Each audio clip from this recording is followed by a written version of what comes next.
Hey there, everyone. Welcome to today's stream tonight. If you are in the US, as I am, we have a special guest today. We're going to be doing a deep dive on a subject that is sort of near and dear to my heart personally, and that's case studies. You know, I've seen and experienced firsthand the power of a great case study. At Optimist, our business was basically built on case studies and being able to show people the work that we do and the outcomes that we're able to generate, and really be able to tell super compelling stories about how we approach content marketing and how we think about SEO. And so that's one of the reasons why I'm really excited to bring on our guest for today, Anfernee Chansamooth. He's a content strategist, a writer, a speaker. He's the director of a company called Simple Creative Marketing, and he specializes in case studies. And so today he's going to share his process for planning and developing these customer stories. He's going to share his process for helping clients generate hundreds of thousands of leads and sales over the years. And he's going to really dive into what I think is going to be a really hands-on workshop here, where we're going to talk about his process and hopefully apply the learnings to your own work. So real quick before we jump in, I just want to make my usual plugs, which are first and foremost, please like our video here to help other folks find our YouTube channel and the content that we share. Also subscribe for future sessions. We have workshops and live guests and Q&As with growth leaders and content marketers and SEO folks. Would love to see you on future streams. And lastly, if you're not already a member of our group, top of the funnel, it's a free Slack community. We have all kinds of in-house marketers, agency folks, SEOs, content marketers, you name it. It's a great group. We're over 1,000 folks in there, where we share exclusive content and announce upcoming sessions like this that we're going to be hosting on our YouTube session. All kinds of awesome stuff inside the group there. You can check that out by going to yesoptimist.com/tofu, TOFU. Join top of the funnel, and we'd be happy to have you.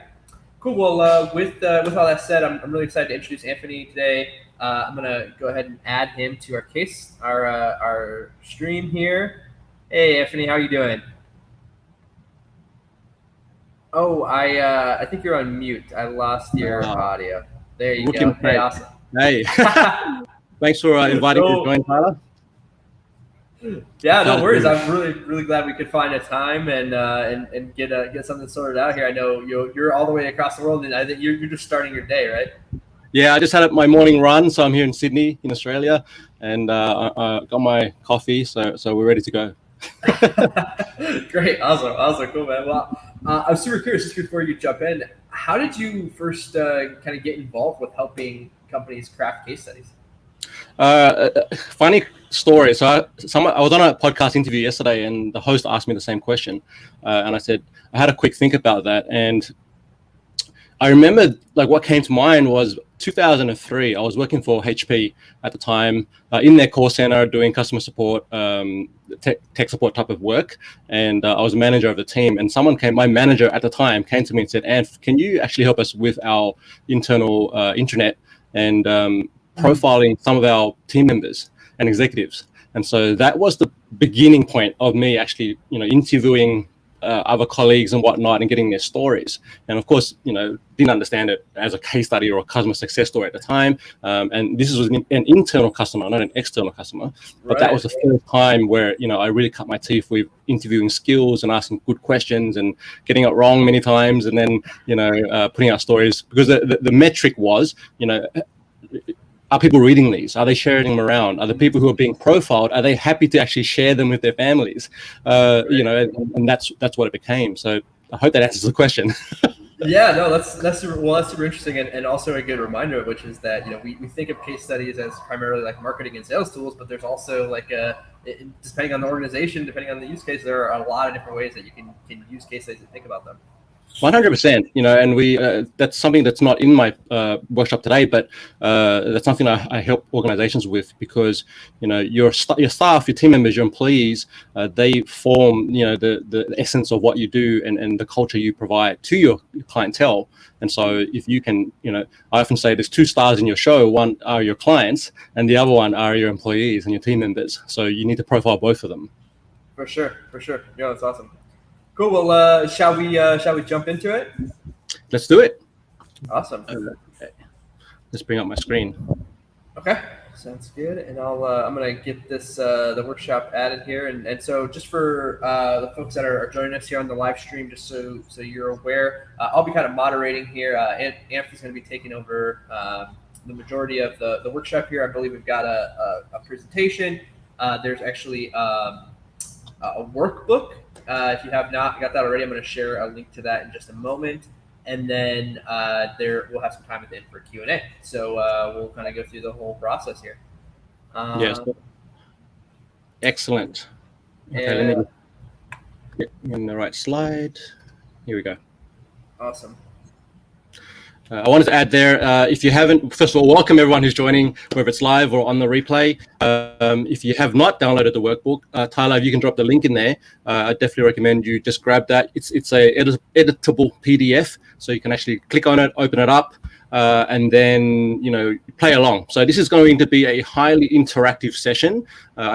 This is not me blasting at you for an hour. It's going to be, you have to engage, and the value comes from you actually participating. All right. So when I ask questions, and I'm going to be asking several questions throughout this process, I would like you to add comments in the chat.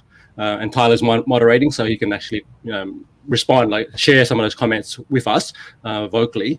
But this is, this is my attempt at, facilitating a workshop where we don't have the room. I would love to be in the room with Tyler and Optimist and everyone else and all you guys and girls and have some dancing and all of that. But we can't do it today, but that's all right. So let's make this happen. Awesome. Yeah, great. And I've got the URL up here on the screen. So again, if you haven't already grabbed a copy of the workbook that we'll be using today, you can get it here at this bit.ly link. And it's as he says, editable PDF. So go ahead and grab a copy. All right, so let's go. I'm going to, and I'll add, if you do have questions as things come up along the way on any particular slides or anything I'm presenting, throw them in the chat, and Tyler will address them at the end. We'll do a Q&A session, but I want you, as they're in your head, put them out into the chat so then we can collate them at the end, okay? Let's hit play, present. Just confirm you can see my screen, okay, Tyler? Yeah, it's loading. Yep, we're all set. Right. Let's rock. I'm going to put my timer on here. And if you do want to have a morning wiggle or an evening wiggle, to relax, or have a good drink, whatever it is you need, let's do it. All right, we're talking about using customer case studies to generate leads and sales. My name is Anfernee Chansamooth. I am the content strategist, and I'm also a podcaster and a copywriter, and I run and founded Simple Creative Marketing. So just a bit about me and why am I here and why am I qualified to talk about this stuff to you. As Tyler mentioned, I'm the director at Simple Creative Marketing. We have a small team. I'm a content strategist, copywriter, said that already. I'm a proud husband. That's probably the proudest highlight on this slide deck for me. And I'm also a host of a podcast called Authentic Influence, and we're about to kick off our season 4. So anyone who wants to check that out, please do. Now, on the bottom here, I've got a list of some of my clients that I work with. You may recognize some of these brands. I want to call your attention to Hub Australia. If you're in Australia, you would know that they are one of the largest co-working communities in the country. And I was the marketing manager there for a couple of years. And this is really to carry on from the question that Tyler asked me earlier. That's really where we profiled. I really got into profiling and doing customer success stories, because we discovered that, as part of our content strategy, one of the best ways for us to actually share the experience of what it's like to become a member at Hub Australia is to share member stories, right? So that would be my job. I would go and interview a handful of members each month, compile those into an article or written format, and then we would throw that onto the blog, push it out through our channels. And what we found was they were really strong for conversion, right? So whenever someone was considering joining a co-working space and they read a customer profile that resembled their own business, right? Now, this is the key, and we'll come back to this when I talk about the framework, right? They would then contact us for a trial, and then they, inevitably a percentage of those people would then become members. So that was really a great learning process for me about the effectiveness of customer stories. Okay, and then there are some I've been published and I've contributed to other publications which you may know. Right. Let's start with what do you do? Okay, so this, as I mentioned, this is an interactive session. So I would like to know a bit about your business. Okay, so are you a copywriter like me? Do you, what is it that you do? If you can just throw that into the chat and tell us maybe where you're based. I understand we've got an international audience today, and what's your company do? What's your business do? If you're a freelancer, that's cool. Tell me, what is it you do? Who do you serve? All right, Tyler, if you're getting any comments in there, just let me know. This will actually help me understand what type of stories we can frame for your business when we get down to the workshopy part of it of this session as well. So. Yeah. Sorry, I didn't mean to cut you off. Yeah, we just had a couple of new people that actually joined the stream too. So just in case you didn't hear, so if you can just drop a comment here in the YouTube session, let us know what you do and where you're based. That'd be awesome. Yeah, and so let's just talk about top of the funnel for a second. You mentioned top of the funnel, and I thank both Optimist and top of the funnel for bringing me here today. Tyler, can you tell us what do you do? Yeah, sure. So top of the funnel is kind of our group, but the main business is, of course, Optimist, and we are a content marketing agency. So we work with a lot of different startups and tech companies and different folks in different industries.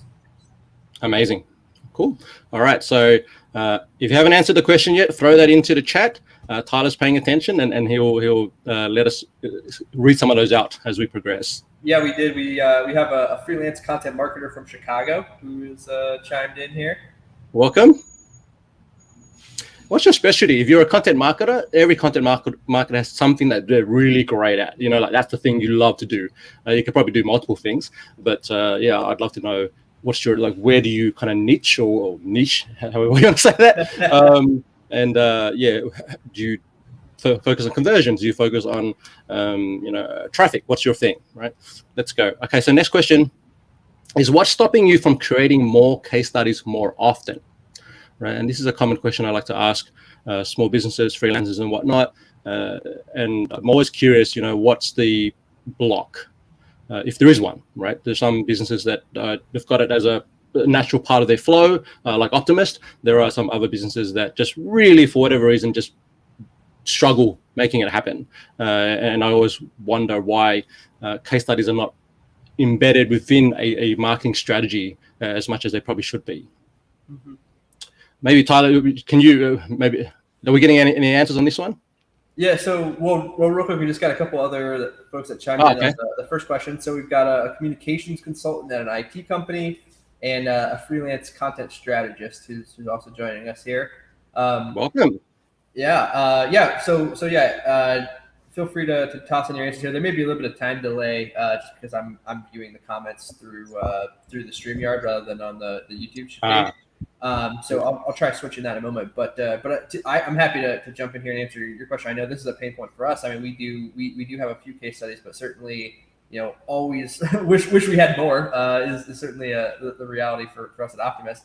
And I would say probably the biggest thing for us, one of the challenges is I'm always a little scared to kind of feel like a burden to the client. I feel like they're kind of doing a favor for us in a lot of ways by even volunteering or offering to do a case study. And so I'm always a little, I try to be, I guess I'm a little self-conscious about taking up their time and that kind of stuff. So that's probably the biggest barrier for me personally. I appreciate that. That's really honest, and I can 100% resonate with that statement. And I think a part of this work is also, is it a part of us that says, are we good enough? Because if you think about your own experiences and how often do you watch something like a great movie, or you've gone to, you've had a nice meal somewhere, or a top beer somewhere, and you go and tell a mate, right? Mm-hmm. You tell a buddy, and there's no reservation about doing that. Or you worked with a supplier before, or a company, and you go, I really loved working with that company. That is, it's not a full case study, but that's we have the urge to want to share when we have great experiences, and that's natural to us as human beings. On the flip side, we also have the urge to share really terrible experiences. But this is something I think we can definitely. There's a psychological thing going on for us, and we can definitely work through that once we get into the rhythm of doing more case studies. Okay. Yeah, it's funny. So I think you read the audience's mind here. So Christina chimed in. She said it's a combination of the time that it takes to write a good case study and struggles with imposter syndrome, or finding it hard to talk about yourself and kind of talk yourself up. Yeah, it is. Yeah, it's on both sides. There's us as the people, as the person or the company doing the interviewing and the case study, and then on the other side, the client, right? Them being able to share their own story and being confident enough to say, I want you to spread the word about what I'm doing. And so it's both. I love that. We're talking about this. Okay, let's move on. So what we're going to cover today, why case study marketing is so effective, when does it make sense to use case studies in your marketing, a framework for crafting compelling case studies. I'll give you a case study breakdown and give you an example of an actual case study that I produced for a client, and then using that framework. And then we'll talk about some ways to use case studies for leads and sales. And then we'll have a good workbook session where we go through and plan out a case study for your business. So if you haven't already done it, Tyler's shared the link. Please go grab the workbook because we're going to use that workbook during that action time. Okay, so let's move on. Okay, so why are a case study so effective for marketing? I'd like to get some of your ideas on this one. So anytime you see a question on the screen like this with a pen, this is me asking you to put something into the comments, right, into the chat, right? So think about when you've read a case study, or you've seen one, or maybe a video testimonial or something like that. Why do you feel that it's an effective form of marketing for a business? So it's a really good question. I'm happy to chime in while we just jump in anytime, Tyler. To respond here. I think, for me personally, like, as a marketer, but also as somebody who is reading case studies published by other companies from time to time, I think the most compelling part to me about a case study is, I guess, the relatability of it. Like, if I can dig into a case study and I resonate with the challenges that the person was having or was experiencing, and how they then ultimately solved it, that to me is powerful, right? Because I think a lot of times when I'm looking at a product or a service, in the abstract, I might say like, oh, those features look interesting, but I don't necessarily know how I would use it or how it would solve specific problems that I'm experiencing. Whereas when I'm reading a case study, I get like a very clear picture or a vision of, okay, here's how, that's going to move me from this problem that I'm experiencing to this solution that I want to experience. I love that. And it's all about that empathy, right? I want to feel that I can trust that you can deliver on whatever your promise is, and that you've actually worked with someone like me, and that's a huge part of this. And I'm going to share in a moment 5 key reasons why they're effective. I'm curious, has anyone else added a comment in the chat? Yeah, so Christina was talking about online reviews. She said, it's like an online review before buying something. You're hearing about a real experience that someone else had, so it feels like a good bet that you'll have a similar experience. Love it, Christina. Thank you. Okay, and so let's get into some 5 reasons. 1, social proof. All right, so we and Tyler just gave that example, and so did Christina here with testimonials and online reviews. Right, we want to know as a buyer, we want to know that the product or service actually works, right, and that other people have used it.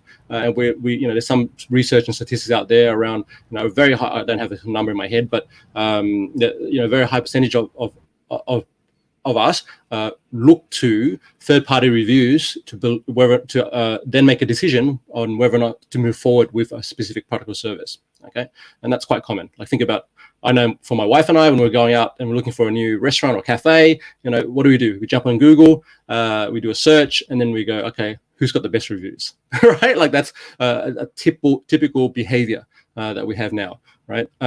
Number two, it provides context. Okay, so case studies paint the picture, right? With testimonials, you don't get the full picture. You get a 1 or 2 sentence statement, right, or even a review on Google or wherever it may be, but you don't get the full context of what were the feelings and emotions and challenges that were happening before. Okay, what happened during the process, and then what happened afterwards, right? Typically, we're getting with a review, we're getting the after picture, but we're not getting the full context. Okay, so case studies allow us to then, coming back to your statement, Tyler, about really knowing whether or not that provider can support my kind of business. When the case study gives you that context, and you can see, oh, they were the same team size, they were in a similar vertical, they were, like all these things. You go, oh, yes, you've been able to solve a problem similar to my business. Therefore, I want to talk to you, right? Number 3, builds credibility and trust, right? So when you have context and social proof, you naturally have trust and credibility. Okay, you can deliver. Number 4, reduces objections, and this is case studies are really powerful within your sales process, right? So we're talking about marketing here, but marketing to me extends into the sales process, and there's a whole debate I know that us as content strategists have around, well, when does marketing end and sales begin? But it does. If you plan your case studies well, you can then tackle the objections that commonly come up during the buying process, right? So then when someone's reading that case study, you're already handling the objections, all right? And so that's a really good way to do that, okay? And that then will increase buying probability. And then the 5th one here is case studies can be utilized throughout multiple touch points of the customer journey. Okay, so we typically, we're thinking here, probably, all right, we can use this to attract leads. We can use it to convert leads to buyer. But beyond that, there are multiple instances where you can actually use case studies as well. And I will touch on that a bit more down the line. Okay, so 5 really good reasons, and there's probably a few more that I haven't put on here. All right, let me ask you, for those who on chat right now, which of these stand out to you? Just throw that in the comments. Tyler, was there any here that surprised you, or were not you were not thinking of at the time? Yeah, well, I can just say, like, from our, from my perspective and the way that we use case studies inside the Optimist organization, like number 4, the objections and the buying probability, I think is especially powerful. Like Christina said, I think the imposter syndrome and that kind of stuff also bleeds into doing sales, right? And like trying to have a sales conversation, convince someone to buy your product or service, but when I've already taken the time to like sit down and document that, and I have a case study and I can point to it and say, hey, look, here's the work that we do. That sort of does some of the selling for me. I don't feel like I have to try so hard to sell them on the work that we do when I have a story to show. So that's a big one for me. And then I think the multiple touch points one is super interesting as well, because you're right. I think as marketers, we try to think about the funnel, and we think, where does the case study fit? Somewhere in the funnel. But in reality, I think, a lot of folks, read our case studies at all kinds of different points in their buyer's journey. And I think a really good case study is sort of a full funnel strategy to some extent. You can sort of start at the beginning and really address the initial pain points and the problems that people are experiencing, and then, introduce the solution and help them understand how the solution works. And then, you sort of make your sales pitch at the end. So it really does work at various levels, I think. 100%. All right. So did we get any comments in the chat? Someone said that someone working in an IT company without an IT background, case studies help them understand how the products and services translate into real world solutions. Absolutely. And IT is one of those areas. So I've worked with in the accounting industry predominantly, and it can get very technical very quick. And IT, I came from HP, so IT company there as well. And it's very easy for us as subject matter experts or specialists to get into all the jargon, right, and overwhelm the prospect or the customer, and they just eyes go to the back of their heads, and they just say, just tell me what do you do? Like, it doesn't make sense. So case studies can really give that context, as I mentioned before. So when does it make sense to use case studies in your marketing? Let's. You talked about the funnel, and I'm glad you said that, Tyler. So I'm going to scratch out marketing. I'm going to say, when does it make sense to use case studies in your business, right? And really the answer here is, whenever the customer or the target audience is most likely to be interested in reading a case study, right? Or watching a video that explains a specific case study, okay? And if we look at the funnel, and this is our typical marketing funnel, we've got the top of the funnel, we've got the middle where there's interest and decision, and we've got the bottom where there's action.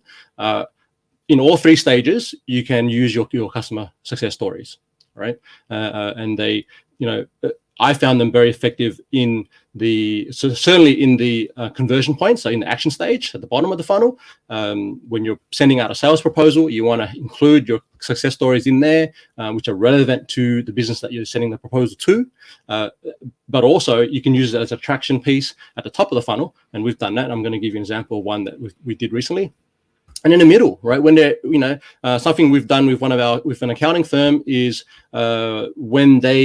so how the way their funnel works is when someone books in for an initial inquiry or initial consultation, we've automated the system such that they make a booking through Calendly, which is their booking tool, and then in that email, that confirmation that goes out to the individual, embedded within that confirmation is linked to a case study. Basically says, hey, thanks for booking your call with us, and here's a story which you might resonate with, right?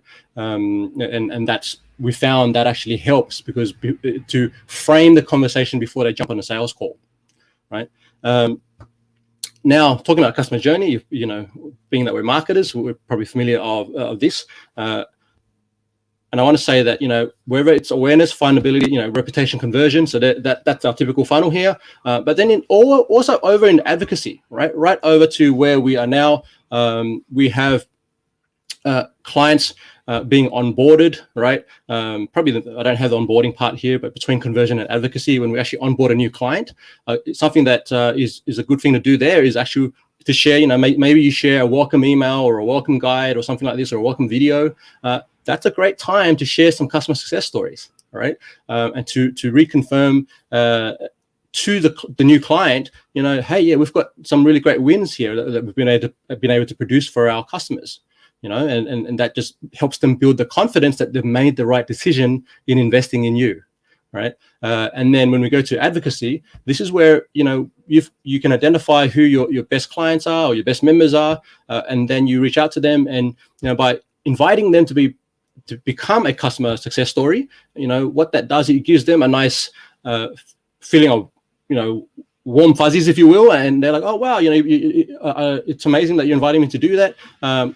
Granted, we did speak about some people might have some concerns there or some imposter syndrome or whatnot, but in my experience, right, having literally done hundreds, if not thousands of these, what happens is when you invite someone to be profiled, it's really all in how you set the invitation, right? So if we say we would love to profile your business, get you in front of our audience of 1,000 email subscribers or 10,000 members or whatever it may be, of small business owners, and if that's a match for them, why would they say no, right? So we've seen that they typically would say yes, and that's where that then becomes also useful in a retention strategy, because guess what? When that client's feeling like they're getting some love, they're most likely to stick around longer too. Okay, so that's really where we use the multiple touch points and where case studies can really be effective. Do you want to add anything to that, Tyler?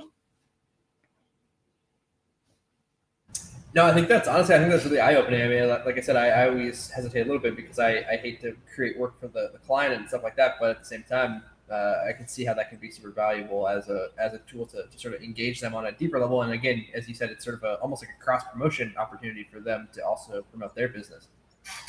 Yeah, absolutely.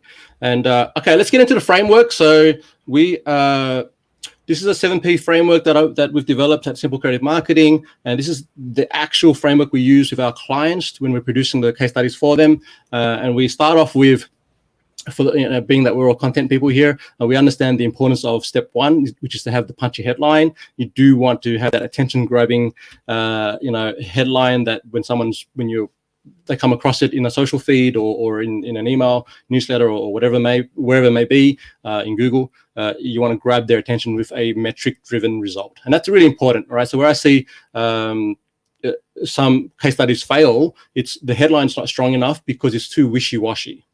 And what I mean by that is, to give an example, if there was a headline which talked about, oh, we really made them feel special, or the client felt amazing, right? Like that doesn't give a context, and it doesn't tell us what was the actual outcome provided, what was the result. Okay, and so you want to make sure when you're doing the headline, you do have that nailed. Okay, and then that's step one. Step two, that we move on to profiling the customer, and here's where you want to really remember, one of the motivations for a customer to participate is you're giving them a chance to have some shine. So you're basically saying, we're going to profile you. And this is where you do that. So in the first opening paragraph, you want to dedicate a paragraph or a couple of sentences to explaining who the customer is, right? What's their story? What do they do? And maybe something that's unique about them, or why you love working with them, right?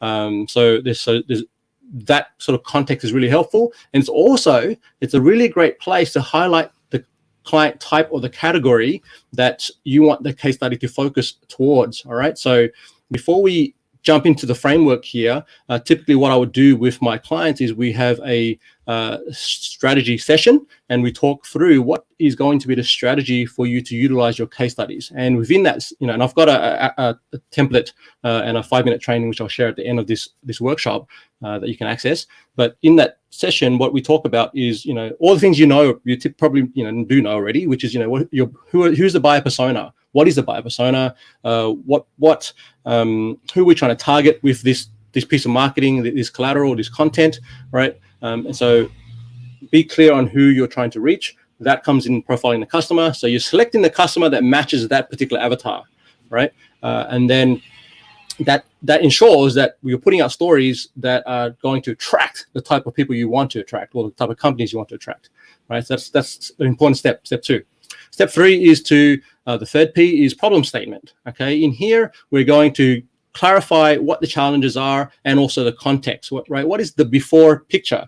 Okay, if you want to think about Instagram and personal trainers, and they put up that before and picture, before they came, I love that they do it side by side, because you can see before the client came in, they were 20 kilos overweight, and after 90 days or 6 months, this is what they look like now, and they're all buffy and whatever it may be. But that is really the problem is clear in the left picture, the solution is clear, or the outcome is clear in the right picture, right? What we're doing here with case studies, we're presenting that before and after, and we're not doing it with photos necessarily. But having said that, we can also embed within our case studies some really good multimedia. We can actually, if you were an SEO agency, or SEO's work is what you do, you can actually show a before and after of the Google Analytics, and the traffic before and the traffic after you did the work, right? So that's actually one thing that we did for a SEO agency recently. So problem statement, get clear on the challenges and the context. And when we talk about the context, we want to also talk about, yes, what was the business problem that was going on, but what was also happening for the individual. Okay, so you can get into, within their role, why was this a stress for them? Why was it a concern? What was happening? Were they losing sleep? Were they not? What was really stressful about the situation for that particular individual? And it's important to share that, because remember, when we are marketing and we're sharing stories, we're speaking to individuals, and companies are individuals within those companies, right? So I hope that clarifies the problem statement. And then number 4 is we're going to talk about the process. Okay, now this is where you become the expert, and you're going to share the steps you took to solve the problem in detail, right? And this is where, if you've got a methodology, this is where you lay it out. Here's our 5-step methodology that we took our client through, and this is what we were able to do for them and with them, right? And a common question I might have around this is, well, how much should I give away, Anth? Like, I don't want to give away the whole secret sauce. My competitors might be reading this. So my take on that would be, you really need to give enough to show that you do have some kind of system in place or a structure that you take your clients through, that it's a repeatable system, that you can produce the same result for another client, right, or another business. And you want to also give enough insight to show that you are the expert, right? Because if you think about the evaluation stage of a buyer journey, the buyer's not only looking at your business, but they're also looking at your competitors, right? And so, if they're looking for, that depends on their own values, but if they value transparency and honesty, right, and your case studies, they feel like you're hiding something or not enough information, and then they're looking at a competitor's website and they go, oh, they're giving everything, and I want to work with that organization, then that's where you lose. Okay, so process is really a great place for you to share, who you are, what you do with your clients. Okay, and then all right, so we've got process step 4, step 5, payoff, and this is where we share the end result, and this links back to the headline. Okay, so when we go through the workshop in a moment, the exercise, what you'll notice is I actually start with the payoff first, and then I come back to the headline at the end. Okay, and the payoff is where we really look at what were the wins. Okay, what was the end result? And I put a note here to say you also want to share emotional benefits, right? So it's not just that we generated 10x leads in 180 days, right? That's great, but so what? Right? What did that mean to the company, or what did it mean to the person responsible for generating those leads in the organization? Right? For them, it's like, oh, it made I didn't lose my job, right? Or I got a promotion, I got a bonus, or I was able to sleep again because I wasn't stressed so much about new leads coming through over the next quarter, right? So you want to get down to those emotional benefits. Was it a time saving? Was it something else that happened, right? And we share that in the payoff section. Okay, and then we move from payoff to praise, step 6, and this is where we actually do ask the client to give us a testimonial. And the way we do that is during the interview process. A good question I use all the time is, if you were sitting at a bar or at lunch with a mate or a friend or a buddy, and you wanted to share that you had a great experience working with this company, what would you say, right? And they will tell you in their words, this is what they would say, and you grab that, whatever they've given you, and you use that verbatim. You might have to tweak a little bit with but mostly we keep it the way the client says it, because those are real words, and we want to keep the story as authentic as possible, and that's really the most compelling way of giving a testimonial, right? So praise, and then the last step 7, is to put your call to action in there, right? So you want to share, well, what's the next step? If someone's reading this case study or they're watching it, whatever it may be, what's the next logical step that they might want to take if they're impressed, they like what they've seen, they feel, yes, you can probably solve my problem too. Where do they go from here, right? So that could be booking a call, that could be downloading your resource, jumping on a webinar, whatever it may be for you. You want to make sure that's at the bottom of your case study. Okay, so that's a 7P framework. I want to quickly check in with the audience and Tyler here. What stands out here around the framework, and what maybe you didn't? Is there something here that you didn't really think of in terms of producing a case study?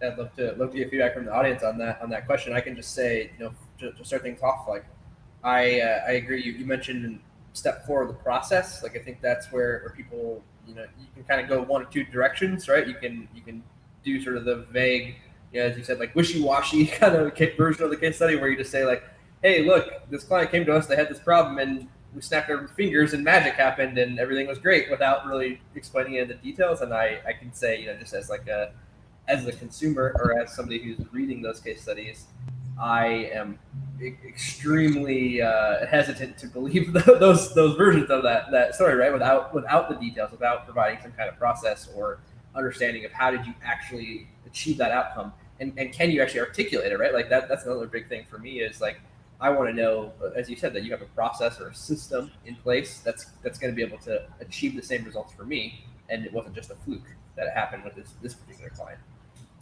Yeah, and that's I see that a lot with particularly with startups, and they they typically like to use their own business as a case study, and they'll say, look, this is how I was able to double my traffic, etc. And the question I'm having as a potential buyer is, but have you been able to do that for somebody else?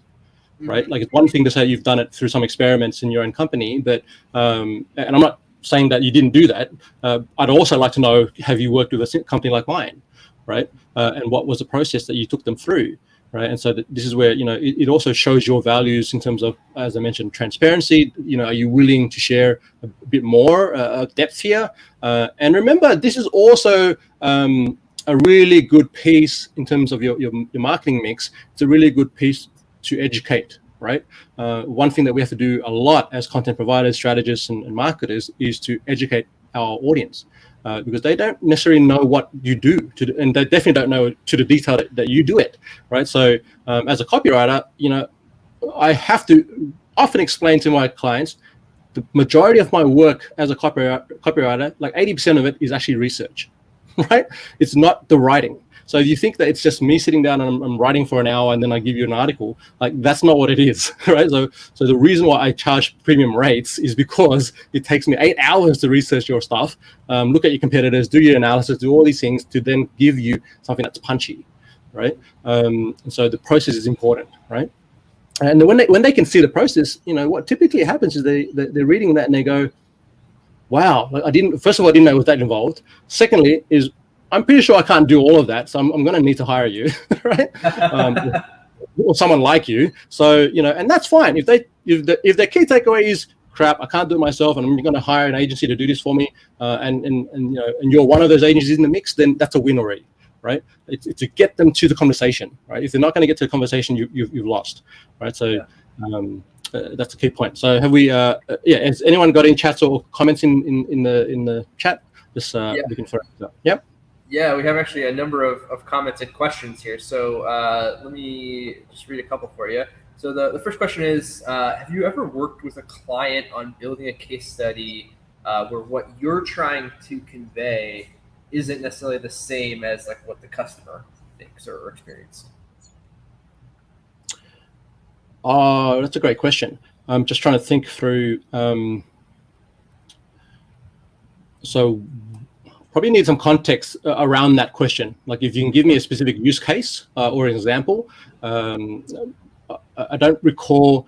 I've had a situation where the client has agreed to the case study, but then decided not to proceed because they didn't want, and this, you may come across this, where they don't want their story to be shared because your business is their secret sauce. Like, you've helped them to produce great results, and they don't want their competitors to know that you're using them. Does that make sense? And I've had that where so we had to change, and that was for an SEO agency. And so what we had to do was actually switch the format of the case study and presented it from the service provider's perspective, right? So we didn't have the testimonial at the end in step 6, which I felt it's not as strong, but it's still useful, because what we were able to do in the process step in step 4 was to show, okay, here's, even if the client hasn't given you the testimonial, you can show the data. So we showed, right, here was the company a year ago, here it was 12 months after they engaged the SEO company. This is what the work the SEO company did, and then you can clearly see the transformation, right? There is a 3x of organic traffic coming through, right? So that's one example or scenario that I can think of where what we intended wasn't produced, but we were able to find a way around that. Yeah. Just as a follow-up on this, and by the way, feel free here to provide any more details in the chat if you want to follow up on that question. But have you ever had that experience? Have you ever had an experience where, like, I guess the client's perceived outcome was not the same as the outcome that you thought? Like, so for instance, you said, like, hey, we threw extra traffic, and they're like, well, but no, because we were doing X, Y, and Z on the side, and that also had a role, or something, something like that. Yeah, I have come across, have had the experience of what the client wanted to share in terms of the narrative didn't match what we originally drafted based on the interview and what we, following this process, we got to a point where here's the draft. And here, 2 points I want to add, statements I want to make here. First of all, before we begin this process, we need the buy-in of the client, right? And so we actually, do the invitation, or you send the invitation out to your client.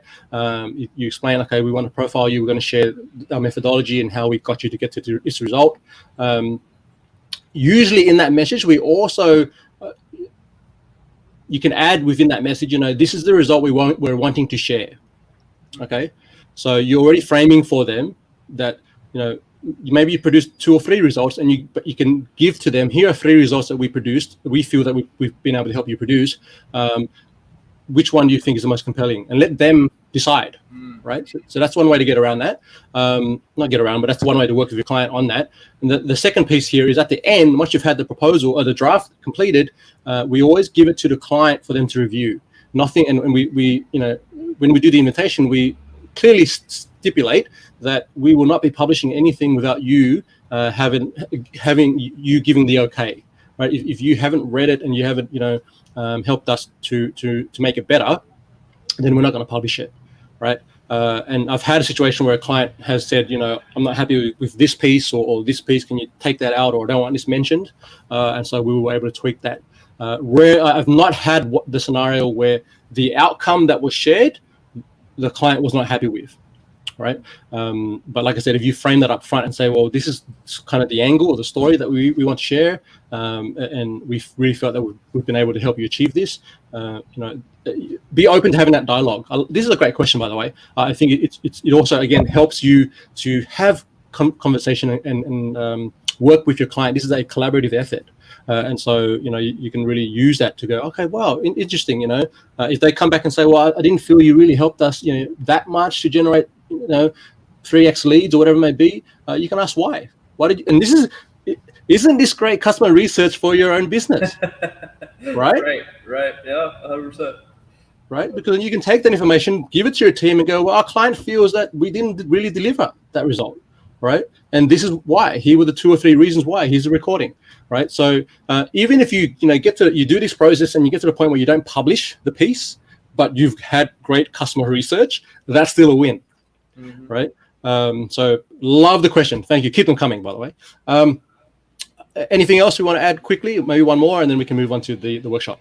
Sure. Yeah. A couple quick questions or a couple quick comments here. So Christina says that it seems kind of obvious, but she never really considered the point of a case study being that you get to show how you can repeat your success for another client, which is sort of what we talked about, which I think is that process part, which is so important. Another comment was just saying that they thought it was such a great point that you made about letting the customer shine in the case study and how important that is. And then we had one question, which is there an ideal length or a sweet spot between visuals versus written copy? And they said that this is a big point of contention between their writers and graphic designers, whether how you balance those two. Throw me in that room. I want to play.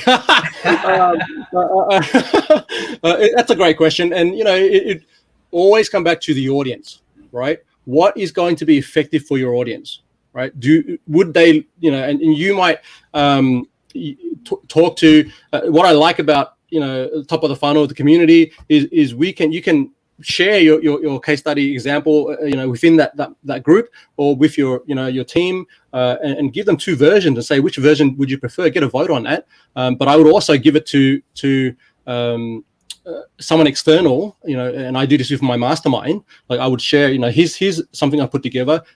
Does this work? Is it too long? Is it too short? What about the video? And I literally did that last week.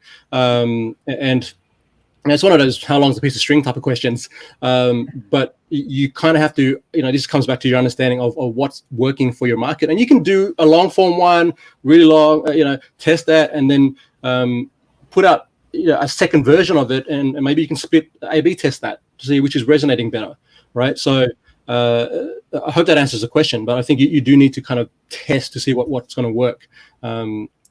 But what I do know and do recommend is you do have a combination of visual plus written words, right? So we have a embedded video typically for our clients, with all their branding on it and those sort of things. The videos are typically 1 minute through to 3 minutes. We've had longer ones, but we all are aware of our attention spans, and we're not typically going to sit through a 7-minute or a 10-minute testimonial video. it's also how you do it. Like, how is the video cut? How is it filmed? These sort of things. But it all kind of think about your own brand style guide and the way you put things together and how you message and what's been working for you. And something that I like to do is actually work with my clients to test how we promote the case study, right? So we do a video. We even have sometimes we use the audio on a podcast and we put that out as a podcast format. And then we also do snippets, short form and then long form copy. And then we put it out and see, is it working on LinkedIn? Is it working on Instagram or whatever it may be? What's really clicking for people, right? And then we sort of measure that and go, okay, that's the winner, right? So play with it. Like I wish I could give you like this is the way to do it, but you really have to play around and test different options here. Awesome.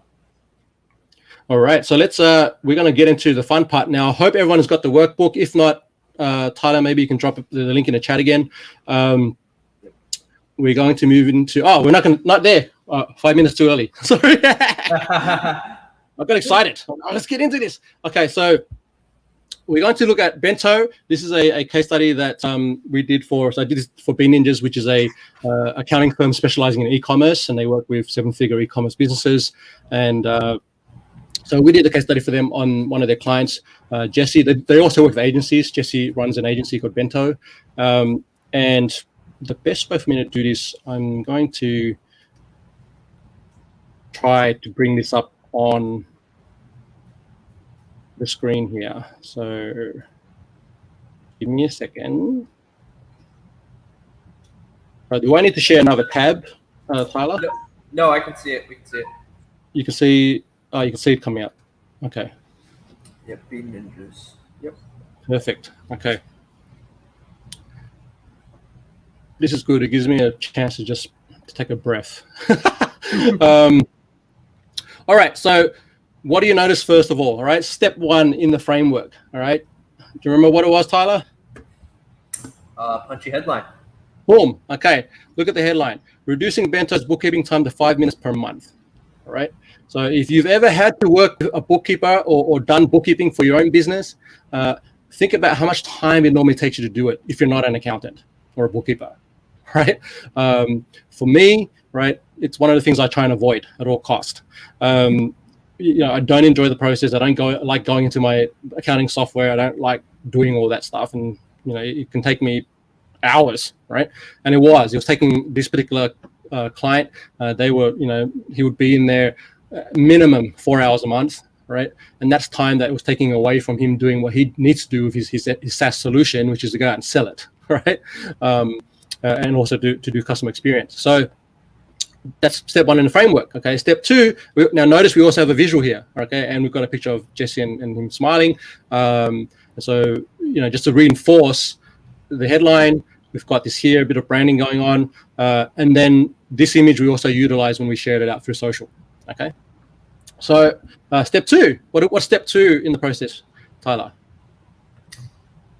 Oh shoot, you're testing me. I don't remember. The second one.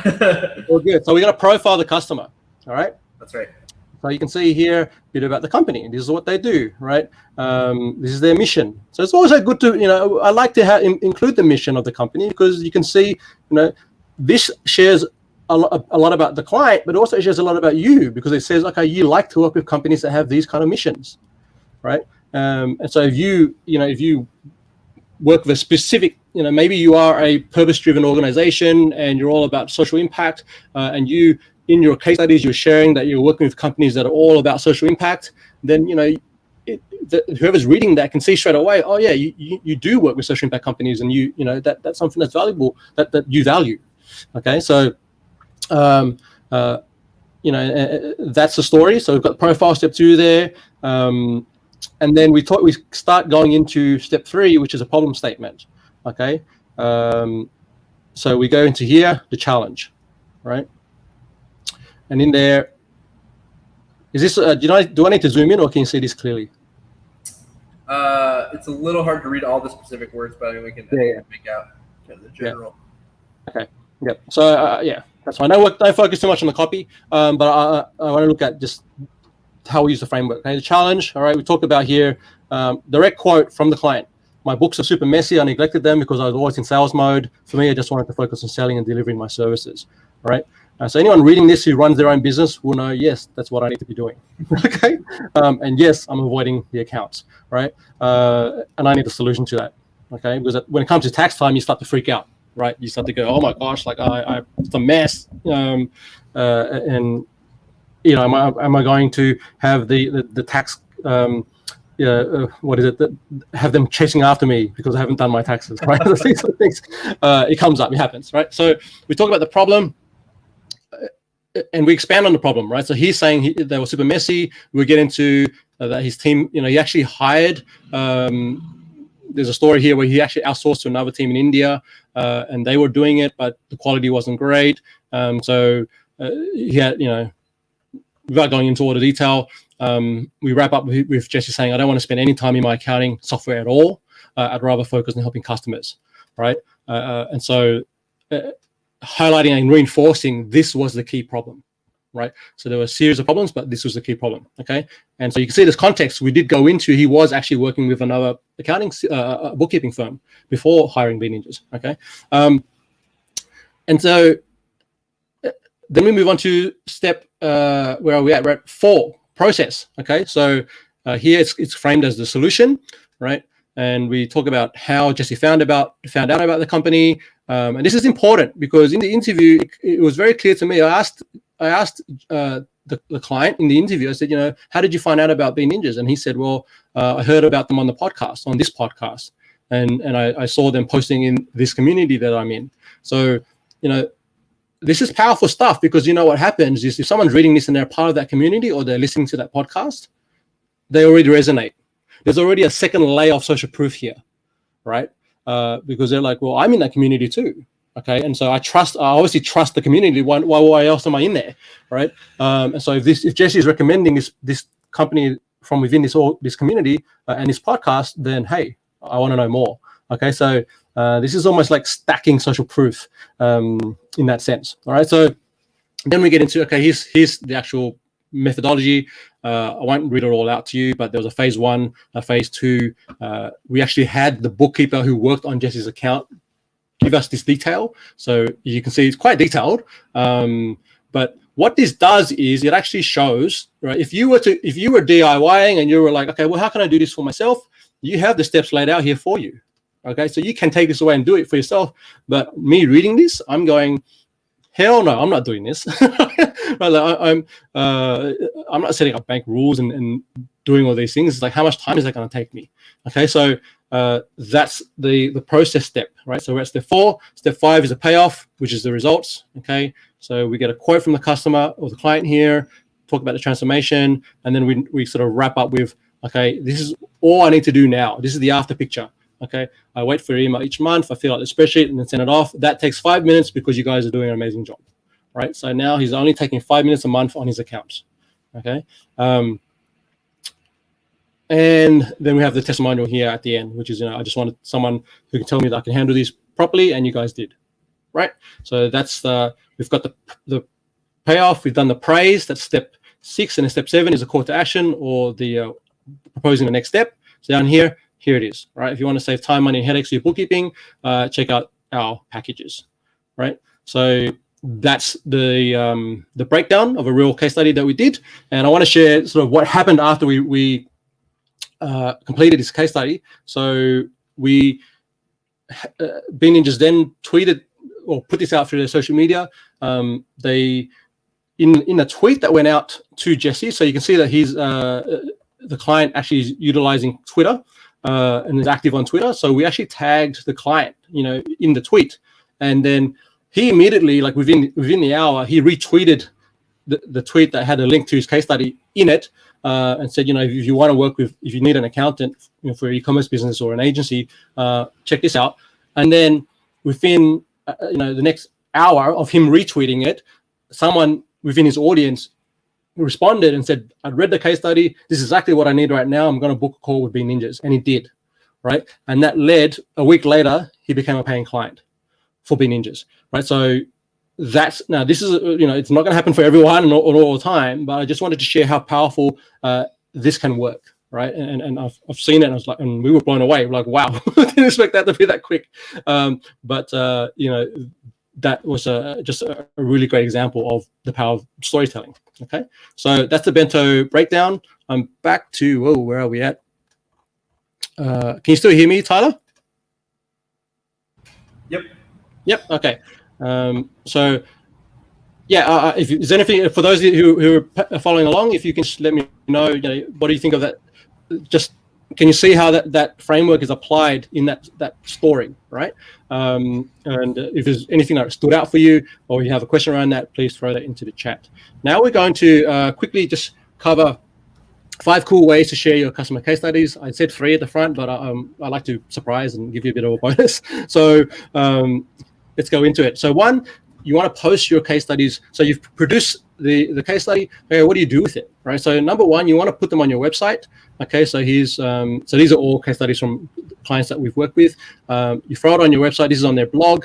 Okay, and I think it was Christine, or there was a question earlier about visuals versus text. And my tip here is you do definitely want to include visual storytelling, right? Pictures of the customer, if possible. If not, put their logo, or relevant images. Could be screenshots if that's what you're doing. You want to show a before and after picture. Okay, so definitely embed within that visuals. Number 2, tweets. So and when you're doing a tweet, use the testimonial, right? Here, your tip here is to use the quote. Put it in there. This is a link to. So what Systemology did was they actually took the video that we produced for them and put it onto YouTube, and then from there they took the quote from the case study and then put it into a tweet and linked to the video. Right. They've also done a separate tweet which links to the article that sits on their site. But you can see there's different ways you can use this. Right. Number 3, LinkedIn. So Jason's another one of our clients. He did this a couple of days ago. So we did a case study for his client. So great photo of the client, client success story. Here was the outcome. And this is the headline, I think, as well. It's a bit long for a headline for my liking, but it works. And then you want to share a link back to the case study on your website. So you're driving that traffic back to your site. Okay. You got some really decent engagement on that. Okay. So number 4, I mentioned Systemology. They put it on YouTube. So they've got, they're embedding within their series of different videos they put up. They're doing this almost on a weekly basis now. They've got a new case study going up, and they're just sharing that video. And within the description, there's a link back to the article on the website. Okay. Number 5, this is a really good utilization of case studies. And you're thinking about the customer journey we talked about earlier, right? Add your case studies, embed them within your email sequences. Okay, so if you have a welcome sequence in there, right? Hello, welcome. We are Optimist. We are, Simple Creative, whatever it is. And here, if you want to know more about how we support our clients, here's a case study. Right, click here, right? Or watch his story. In the example here, there's with the arrows eye. Basically, it's a link to the YouTube video. Great for that nurturing sequence. Also great for if you've got a sales campaign or promotion campaign coming up and you want to sell a specific service, or you've got an offer coming up on a service or a product launch, include those case studies, right? And also, I mentioned earlier on the onboarding process, when you have a new client coming in and you have a welcome sequence for onboarding, you put your case studies in there as well, right? That's a good place to do it. We also use it. I know Bee Ninjas, they use it for. I've worked with them to give case studies or incorporate case studies in part of their new team member onboarding process, right? So when a new team member is being onboarded, as part of their welcome pack, there's also a couple of case studies. Okay, so it allows the new team member to get a sense of, this is the kind of work, these are the kind of results that we produce as a company for our clients.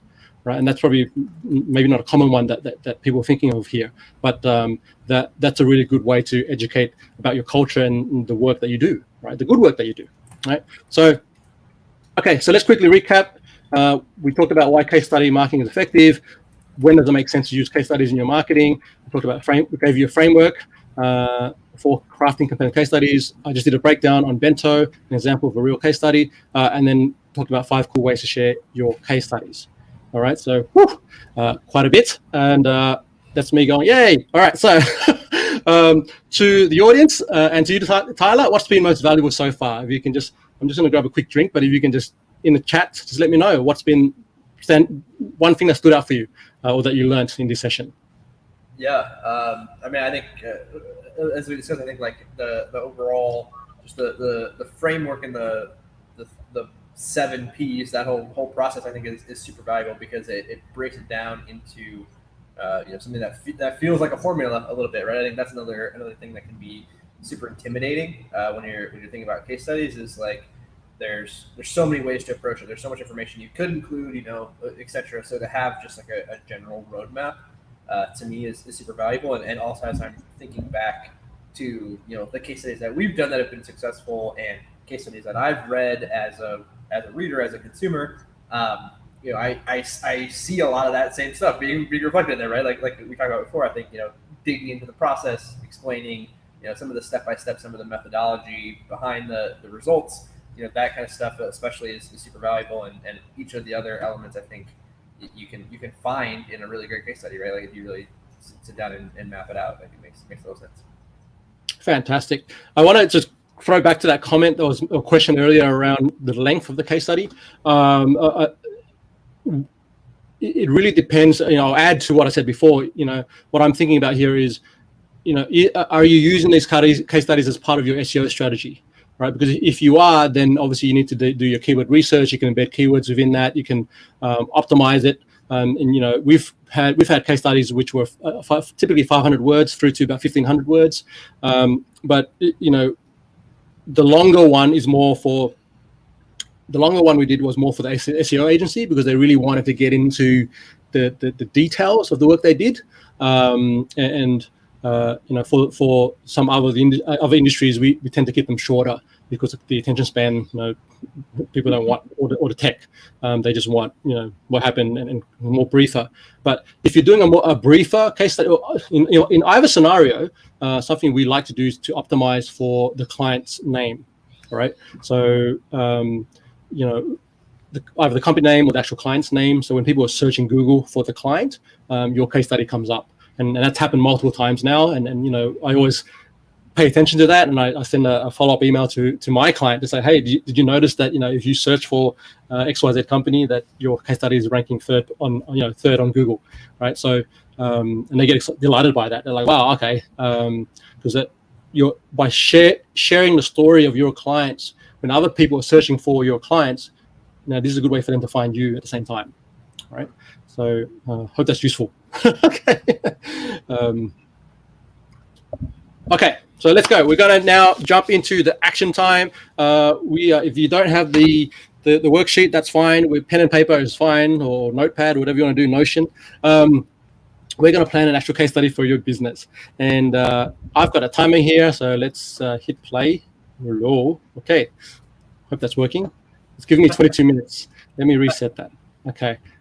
Here we go. 24 minutes. All right. That's all good. So first, we're going to start off with your customer segment. You'll notice I'm bouncing around. I'm not going from 1 through to 7. I'm going to bounce in specific. This is by design because this is strategic. All right. So step 1, really, in order numbers, we're going to profile your customer. So think about what type or category of customer that you're trying to reach. All right. So let's start there. So if you can just write down, who is your avatar that you are trying to attract, or attract and more just to clarify, this is not necessarily about. At this point, it's not about the client that you're going to profile. No. Client that you want to reach. Yeah. At this point in time, we're not thinking about a specific client. We're just thinking about your marketing strategy. We're thinking about who are you trying to attract more of. Okay. So, write that down. And I'll give you a minute, and then we'll move on to the next one. And if you've done it, if you've written it down already, for those playing along, please type into the chat so we can see, who put these answers into the chat for us, and Tyler can read a couple of those out. So what category of customer are you trying to attract? I probably should reframe that question, but that's what we're thinking about.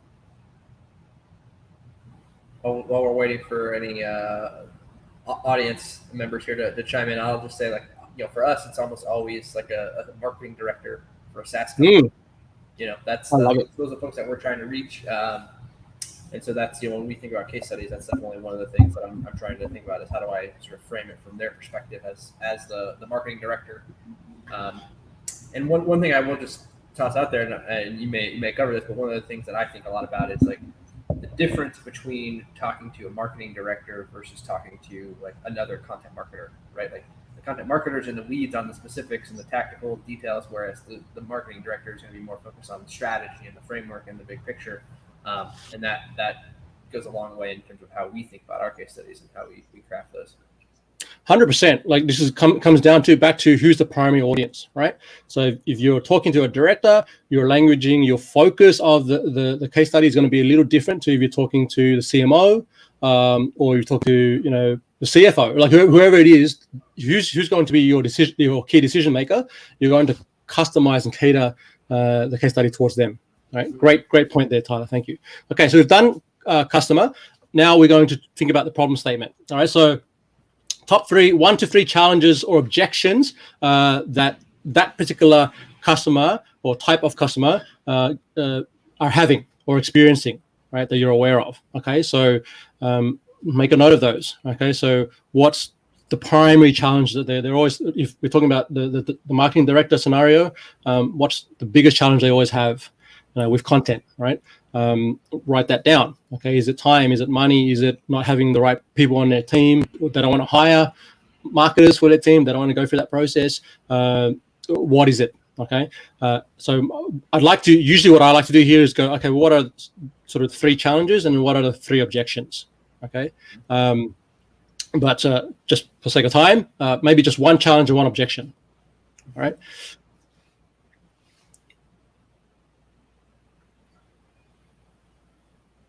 Yeah, I mean, I think for us, and again, folks on the stream here would love to hear from other folks besides just myself. But yeah, so I think for us, the problem generally that they're experiencing is that they know they want to pursue content marketing and they need to figure out how to scale their production, right? So they're trying to figure out how do we sort of ramp things up? Hey, we could go out and try to hire a team or hire folks, but like then we've got to do a bunch of different.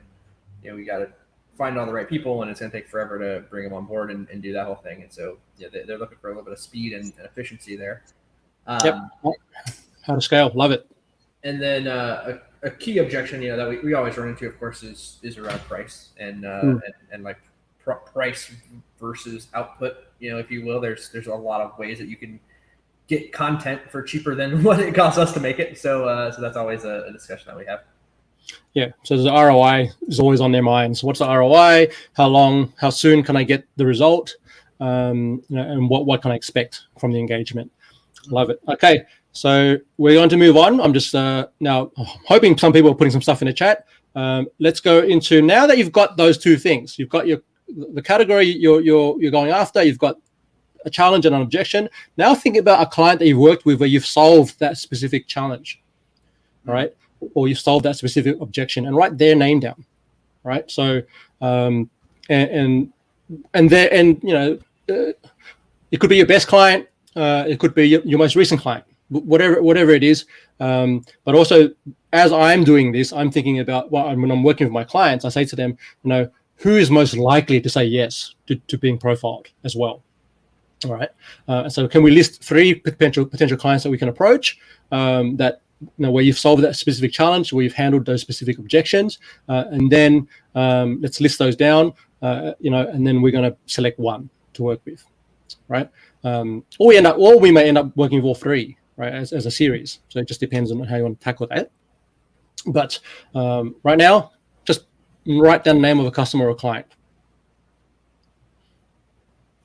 Or if you're new, and if there's someone on this call going, I'm a new business, I don't have any clients yet, think about who your ideal client might be, right? A name of a company, right? Put that in there. Because, your challenge is going to be go and offer to do some work for them, at a reduced cost or for free, whatever you want to do, and then get them as a case study. Right? And that's a really good way to launch a service, as you will know, Tyler. So... Okay, so that's we're there. Have we got someone in mind? You don't need to share the name, Tyler, but I'm assuming you've got someone written down. Okay, so we're then going to move on to the payoff. All right, so you know the client or clients. Okay, what results did you get for them? Okay, so write down just quick, a couple of notes. Okay, we were able to help them scale. Right, we scale from a couple of metrics in there if you can. Right, just so what was the actual tangible outcome, and then if you can think of some one or two emotional benefits too. Right. So for that client, I remember when they came in, they were so stressed about this. This was going on for them, and then when we completed the project, we got this particular outcome, and this is what their experience was. And maybe you don't know what the emotional benefits are for them. This is why we do the interview, right? But that's where the digging and the questioning comes into play. But you certainly should know what the business outcome was. So you can put that in there. Okay, so that's the payoff. Let's give you a minute. Yeah, while folks are working on that, I can just share too. So for us, I've got a client in mind that I'm thinking about, and I think would be a good candidate for maybe our next case study. And they came in actually working with another agency that was cheaper, and originally they actually brought us in to only do a small project kind of outside of the work that they were doing, and ultimately the payoff for us was that they were able to they ended up bringing us in to replace the other agency. We definitely delivered in terms of growth and traffic and sales and leads and stuff like that. And then I think from the emotional standpoint, just having a streamlined operation, a single partner that was doing kind of the whole process, and being able to consolidate all the content and SEO work with one partner was a huge benefit for them as well. I love that, and that's I hear that a lot, where you have you're piecemealing different types of specializations. You have 4 different freelancers. You got a designer here, and you got someone doing content copy here, and you got whatever these things. And if you can bring that all in house to one agency, like Optimist, that's a huge win for the client, right? Because it's just less headaches in terms of managing multiple vendors, right? And the billing systems and all these kind of things as well. So and that's something that you might not think of as because you're so focused on the marketing aspect, but from the client's perspective, it's just such much more easier for us now to get content done. Right, love that example. Thank you. Okay, so let's go from payoff. We're going to process. Right, so here, just some bullet points. I don't want you to detail the whole thing because you're gonna have to expand on this. But just what steps did you take to solve the problem? And if you've got a methodology and you've got a name for it, like I've got the 7 Ps, you might just write in there, the 7 Ps. So you might write there, whatever your framework is called. Right. If you don't have a framework, that's okay. But this is, what we talked about, Tyler mentioned earlier, is you want to really elaborate and expand upon being able to articulate what it is that you do, right, and how you do it. Okay, and so you want to just put some notes down in here. All right.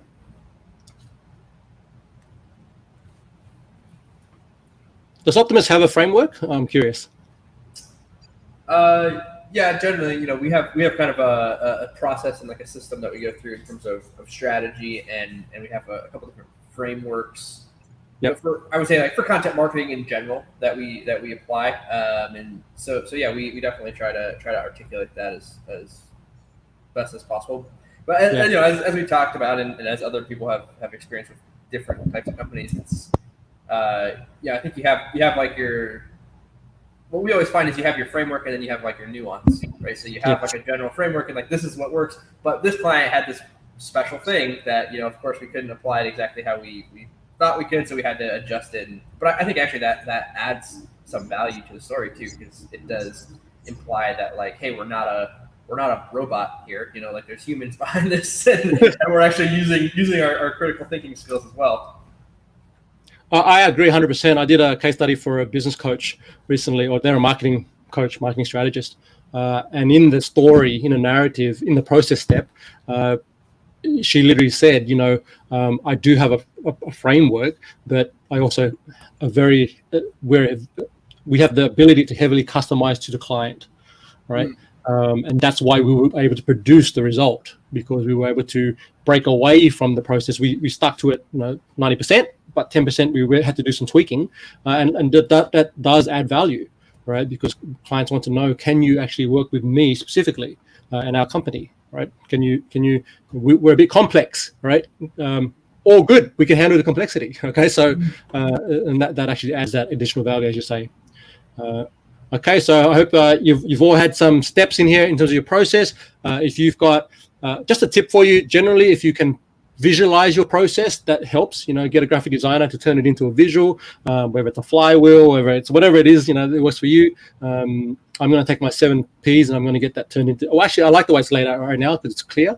But I can get my designer to turn that into sort of, some kind of visual element. All right. So next step. Okay, so we've gone process. Now we're going to talk about praise. And of course, you haven't interviewed the client yet, so you don't know exactly what they're going to say. But what's one important thing for them to share in that testimonial? Okay, what would be the key message or one or two key messages that you want them to share in the testimonial? Right. So and this might relate back to the payoff and the example you gave there, Tyler, where you might think, okay, the payoff here is I want them to really talk about how it's made marketing so much easier for them, right? And so when you're doing the interviewing, this comes into the interviewing. So you make a note. You're looking at this worksheet that you've written down here, and you're reading that, and you go, okay, I'm going to ask you to give me a testimonial, and you're going to say, okay, well, if you were to explain what we did, how we were to help you to a mate or to a buddy, at the bar, what would you say? And I'd like you to focus in on just how marketing has changed for you, or how easy it's become, right? So you can guide the testimonial a little bit, right? And so that way you ensure that you're getting that key message coming out, okay? Yeah. Now, it's because in my experience, you can not do that and you can just say, hey, can you share what you would say? And they might say it already. And if they don't say it, that's where you come back and say, oh, okay, well, can you tell us a bit more about this particular aspect? Yeah. Right? I can think for ours, I think there's actually like 3 points that I'd love to make in this case study. One is, awesome. Of course, sort of the results, right? So I want to talk about like the business results and like, hey, like Optimist helped us grow and helped us achieve our business goals. Like that's always top of mind for me. Number 2, as you mentioned, is like making marketing easier, consolidating the work, kind of streamlining the team. And then number 3 is as I mentioned, budget yes. and cost being a big objection that we deal with a lot.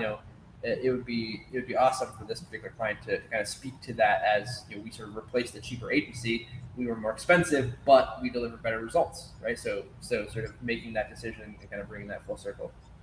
100%, because that's what's important in the problem statement to clarify what the objections are, right? Because then you can, as you just beautifully articulated here, Tyler, you can come back to that and go, yeah, I would love to hey, stop that. So I would love to know more about just budget and your experience with ROI and like what's on a financial aspect, how has this helped you, right?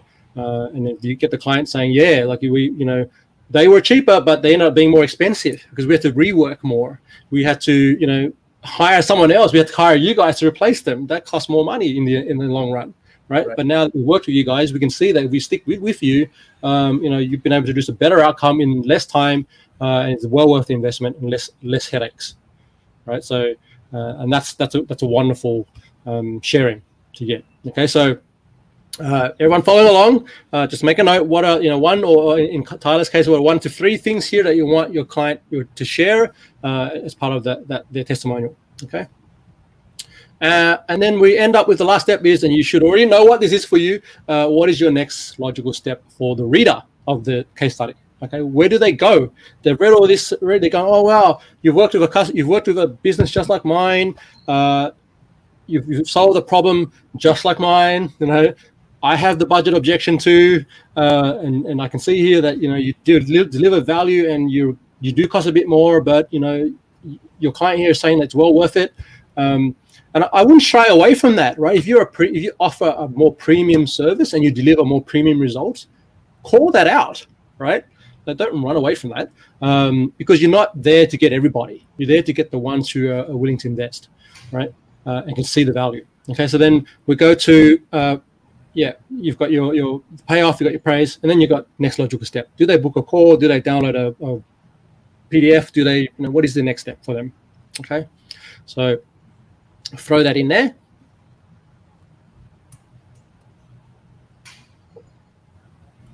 Well, we're not finished yet. There's one more.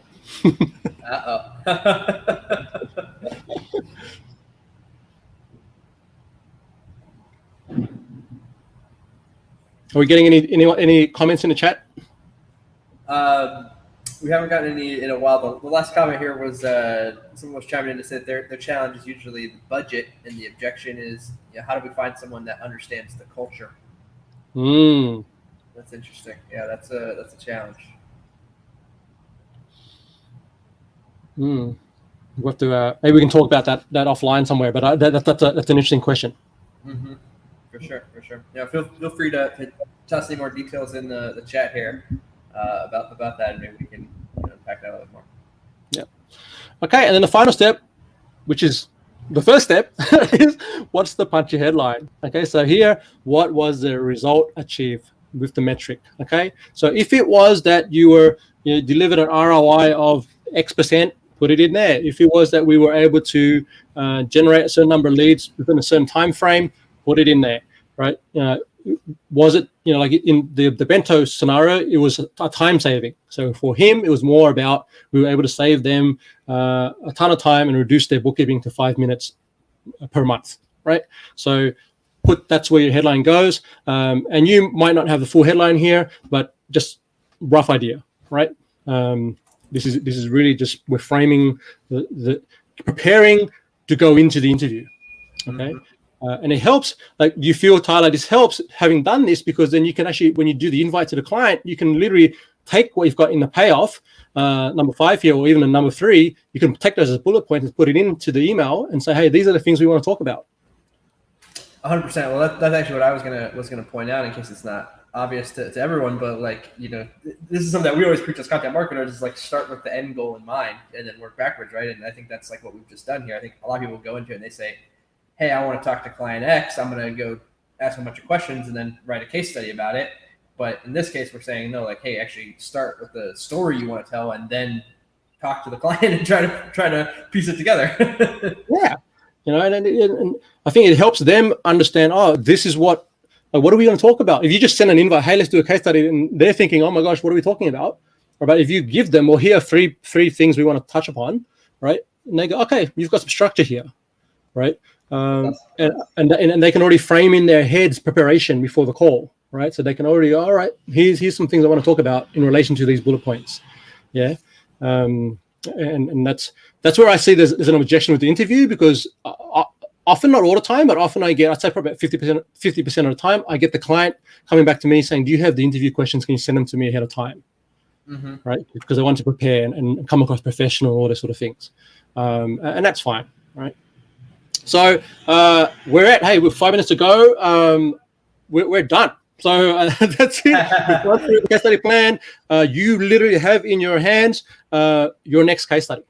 Okay, so where to from here? You put together an invitation email. You send it to that client that you've identified. You invite them. Say, hey, we'd love to feature you on our blog. In our customer success stories, and we think you'd be a great example of X, Y, Z, right? And you put in the payoff, or you put in your problem statement, right? And we want to give you some love and thank you for being a great client. We want to share your story, get you some promotion as well, and are you happy to jump on a call with us and make this happen, right? That's awesome. Yeah, I think that's so valuable. And like I said, I think having thought through sort of the story that you want to tell, again, A, there's less surprises for you. B, you're able to kind of tee it up for the client in very specific terms about what you're hoping to get and what you want to talk about and all that stuff, which is so valuable. All right, awesome. So we're going to wrap it up here. We have some Q&A, but I just realized we're on the 9:30 here for me. So let's do this. Quick screenshot, quick share here. This is one of my clients, Dave. He was following this process himself with his team. They were doing their own case studies for well before I came along. But then he realized that him being the CEO and the founder, doing the interviewing of the clients was not the best utilization of his time, right? So he just realized, you know what? I want to work with I want to have someone else do this for me. So that's when he approached me. And then this is the outcome we got for him. So he's basically we've taken the time that he invests in case studies to 1/10 to what it used to be. And I love that he said with infinitely less pain. Okay. So now he's actually incorporated case studies as a part of their ongoing marketing. So they're doing at least 2 case studies a month now that they're putting out. Okay. So, yep. So what's your biggest takeaway? So I want to just leave it here for everyone. And I have a gift for you on the next slide. But what's your just one key takeaway? Put that in the chat for us. We'd love to hear from you. Tyler, I think you said the framework was huge for you. Yeah, I think the framework and also kind of reframing my thinking. As I said, one of the biggest challenges for me is always not wanting to kind of take from the client too much. And so kind of reframing it as a mutual benefit for them and as well as us, I think is also super helpful. Amazing. Yeah, it's what can I give to the client in this experience? And that's where you can shift the focus to. And what we find is, like I said, when we share these case studies, they are more than happy to reshare them, right? Because it's them, like maybe they're struggling with their own content, okay? And then if you give them an article, it's about them and what they do and the success that they've been able to create with your help. You literally give them content to share out, right? And so we see they actually love to do that. I'm looking at some of like Dave, for example, some of his clients, he gives them the case study article as well as the video, and they're going out and putting it out onto LinkedIn. They're putting it out on YouTube themselves. Like they're using it. They're proud to do that because they've had such a great experience with the supplier or the business that they've gone, I want to share this, right? And so that's just consider that is possible as well. Okay, so. Have we had any comments in terms of takeaways? Being honest and genuine up front, planning the case study with them is most important. And it's important to really build the case study with them and have them sign off on it from the start. Boom. Yes, you cannot do not do a case study or testimonial without the client's approval. That is trouble waiting to happen. Indeed. Yes, agreed. Thank you for sharing. Okay, if there's anything else, let me know. Now, I did mention that I've got a gift for you. So we do have a 5-minute training. It's a free evergreen webinar. You can jump on. The link is there. simplecreditmarketing.com/cs-strategy. I think Tyler will send it out to you via email afterwards anyway. Yeah, you can go in there. You can grab. So before we do the 7 Ps, I mentioned we want to do a bit of a strategic thinking around your case study fits into your marketing. Right, and so that's what this training is all about. And then in there is a template similar to what that worksheet we just went through. There's one in there as well that you can download. You can use that to formulate your strategy. Okay, so I wanted to say thank you to everyone for joining today. Thank you to Tyler, Optimist, and Top of the Funnel for holding these sessions. They're really valuable. And any questions at all, please, I can stand for another 5 minutes and just throw them in the chat. Awesome. Yeah. Well, thank you so much, Ed. It's awesome session, and like I said, yeah, super helpful. First of all, I'm always a big fan of frameworks, so excited to see that and see the whole process mapped out. And that was super helpful. Yeah, thank you. Whew. Okay, I just feel like wow, it's been a while since I did a workshop, so it's fun. Cool. Well, yeah, we'll maybe hang out here. You want to just hang out for a couple minutes and see if anybody has any final questions here? Yep, we can. Let me just grab a drink, and maybe you've got a couple of questions. Feel free to throw them over. Sure. Yeah. I'm always curious about the kind of clients that you work with. Do you do you kind of specialize in more service-based companies or more like tech companies, or do you have kind of a niche? Yeah. So there's 3 groups. So for SEM, we work with professional services. So we've got accountants, financial planners, some coaches and consultants within that group. Then we've also got an extension of that would be course creators. So Dave, Systemology, they have an online program that they run and sell throughout the year. And so they have a cohort coming through every 3 months. And that's why, for their business, these case studies are super powerful because every time they're launching the next cohort or selling the next program, they use these case studies, right? They basically go, here are 5 case studies of clients that completed the last round. Here are the results they were able to achieve, and that's really helped them to market and grow their online program. Okay, they're also a SaaS company, so within their program, their students are utilizing their SaaS product as well. So that would be the third group would be software vendors, and we do have a couple of sort of, I'd say $1 million to $1 million plus software companies that are working with us, and for them it's, they have a lot of users, of course, being that they're software, but they have key clientele they're trying to reach and key segments. And that's where we strategically work through. Well, if you want, what's the story? Who similar to what we just did here, we work through the 7 Ps and we go, let's lay it out and let's go approach the clients and do that for you. So they're kind of the segments. So we've got professional services, we've got the course creators, and then we've got the software companies. Yeah, well, that's really cool, man. I missed. There was a question in the chat here that it looks like I missed. They were asking, in your experience, what size networks do your clients have when they're sharing case studies, and is there a specific size of network that kind of leads to the most success? I guess, and I'm thinking that's referring to the marketing element that you were sharing earlier. I'll answer the question. So anything. So I've got clients who are like, they're just starting out and they have 500 in their email list, and I've had another client who's 10,000. They're in their database. I've also had a client which is more like 50,000 in their database. But I'm curious about the question, because is the question, does the size of distribution translate to conversion? Like, is that the real question here? Like, are we saying, if we send out case studies to 50,000 people, that's going to turn into 10% of them are going to become clients? Like, that's going to be different to every business, right? So it really, I don't know how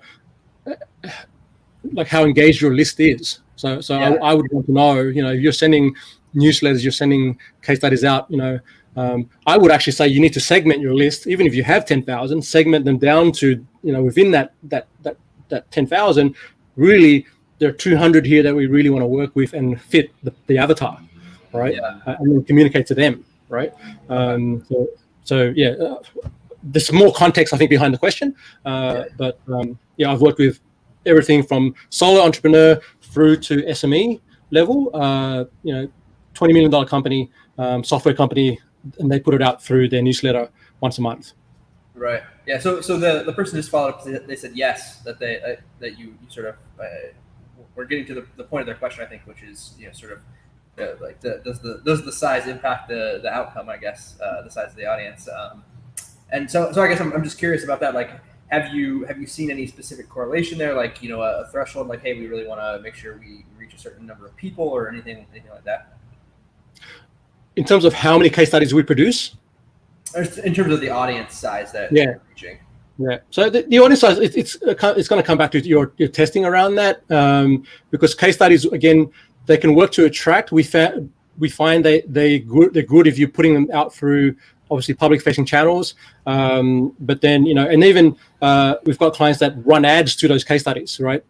So what they would do is they have like a 3-piece ad strategy. The first one is more an awareness piece. They don't really show the case study until they retarget. If someone's watching the first, they click through the first ad or the first video, they come through to maybe it's the second or third ad with a retargeted ad where they then show the case study, because they know at that point, if you've come that far and you've watched 7 minutes of our videos and read our articles, we're going to retarget you and show you a case study that's relevant.